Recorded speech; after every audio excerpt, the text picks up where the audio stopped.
বাবাকে দেখছি অভাবের সংসারে 27 দিন তারাবির নামাজ যেদিন শেষ হয়েছে তারপর দিন একটা পাঞ্জাবির কাপড় কিনে দিছে আমারে।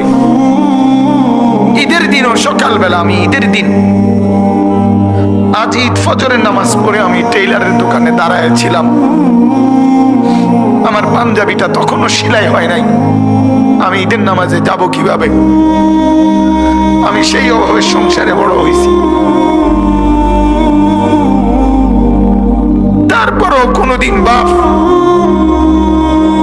অবৈধ রোজগারের পিছনে যায় নাই। এক মসজিদের ইমামতি করছে 43 বছর। আব্বা এক মসজিদে নামাজ পড়াইছে, এক মসজিদ।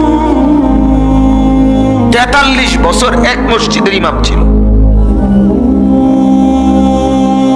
আমার বাপ।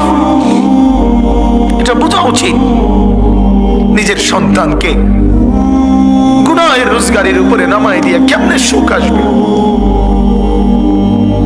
নিজের ঘরে হারামের সুদের টাকা, ঘুষের টাকা, চুরি টাকা, ডাকাতির টাকা, ওজনে কম দিয়ে ঠকবাজি করে, প্রতারণা করে, মিথ্যা বলে, ধোঁকাবাজি করে, নেশার সামানা বিক্রি করে, মদের উপকরণ বিক্রি করে, জুয়ার সামগ্রী বিক্রি করে, মানুষকে ঠকাইয়া প্রতারণা করে, মিথ্যা বলে যে টাকা আপনি ঘরে আনলেন, আপনি অনেক মানুষকে কষ্ট দিয়ে আপনার ঘরে সুখ আসবে কেমনে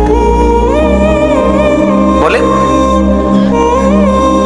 আল্লাহ আমাদেরকে বুঝার তৌফিক দান করুন।